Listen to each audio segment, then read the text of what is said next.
बबलू हाथी सुबह सवेरे अकेले वन में टहलने के लिए निकला। वह अपने ही धुन में चला जा रहा था।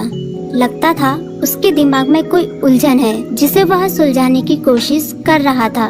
सड़क पर आगे बढ़ते ही उसके सामने चीकू खरगोश भागा। बबलू का पैर उसके ऊपर पड़ने ही वाला था कि चीकू जोर से चिल्लाया। उसकी आवाज सुनकर बबलू ने अपना पैर पीछे खींच लिया। कहाँ खोए हो बबलू भाई?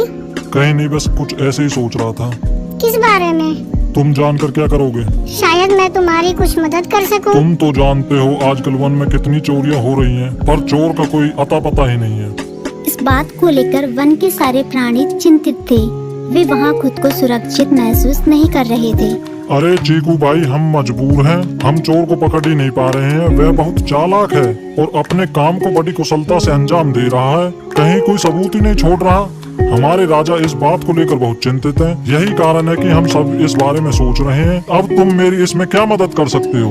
मैं कुछ सोचता हूँ, हो सकता है मुझे कोई उपाय सूझ जाए। प्रयास करने में कोई हर्ज तो नहीं है। तुम ठीक कहते हो चीकू, लेकिन वन के गुप्तचर भी अभी तक इसका कोई हल नहीं निकाल सके। इतना कहकर वे चुप हो गए। बबलू की बातों ने चीकू को सोचने के लिए मजबूर कर दिया। चीकू को उदास देखकर बबलू बोला, तुम अपना मन छोटा मत करो। मुझे अच्छा लगा कि तुमने मेरी परेशानी को समझा। कभी मैं भी इस वन के लिए गुप्तचर का काम करता था। एक बार मेरी टांग टूट जाने से मेरे अंदर फुर्ती नहीं रही। तब से मैंने यह काम छोड़ दिया।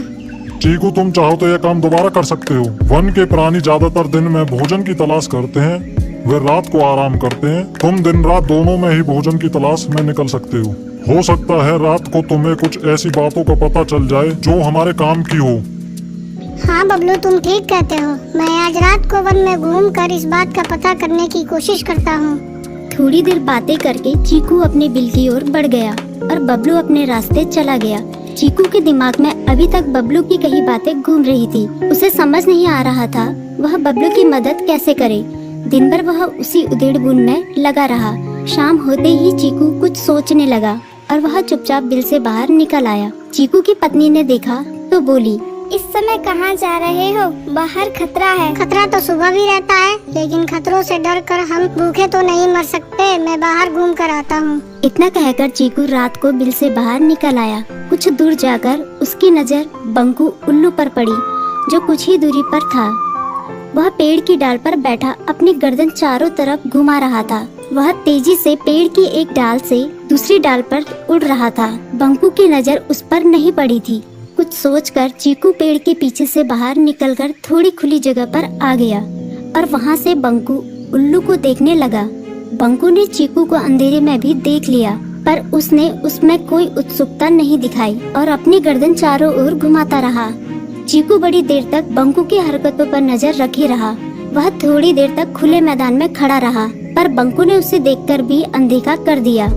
उसने महसूस किया कि बंकू के आसपास चमकू चमगादड़ भी मंडरा रहा था। कुछ देर वन में घूमने के बाद चीकू अपने बिल में लौट आया और सुबह होने का इंतजार करने लगा। अगली सुबह बबलू उसी रास्ते में जा रहा था। रास्ते में चीकू उसका इंतजार कर रहा था। आज बड़ी जल्दी आ गए बबलू। हाँ, आजकल मुझे चिंता की वजह से नींद नहीं आती। कोई नई खबर है क्या? यकीन से तो मैं नहीं कह सकता, पर मैं तुम्हें ऐसे प्राणी का नाम बता सकता हूँ जो शायद चोरों की मदद कर रहा है। कौन है वो? बंकू उल्लू। इतना कहकर चीकू ने रात की घटना उसे ज्यों की त्यों सुना दी। इसे सुनकर बबलू का माथा ठनका। बबलू की आंखें चौंधिया गई। तुम ठीक कह रहे हो। मुझे आज रात बंकू और चमकू पर नजर रखनी होगी। इतना कहकर वे दोनों अपने अपने रास्ते चले गए। बबलू रात को अपने साथियों के साथ बंकू पर नजर गड़ाए रहा। उसकी संदिग्ध गतिविधियों को देखकर बबलू ने उसे उसके साथियों चंकी और संकी लोमड़ के साथ पकड़ लिया।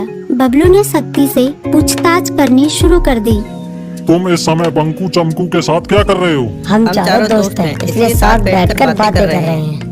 चमगादड़ और उल्लू की दोस्ती तो समझ में आती है, पर लोमड़ के साथ दोस्ती कैसे हो सकती है? सख्ती से पूछने पर दोनों ने अपना जुर्म कबूल कर लिया और सभी चोरियों के बारे में बताया जो उन्होंने कुछ दिन पहले वन में की थी। बबलू ने उनके चोरी का सारा सामान भी बरामद कर लिया। बंकू और चमकू को अभी तक समझ में नहीं आ रहा था कि वो इतनी आसानी से कैसे पकड़ में आ गई।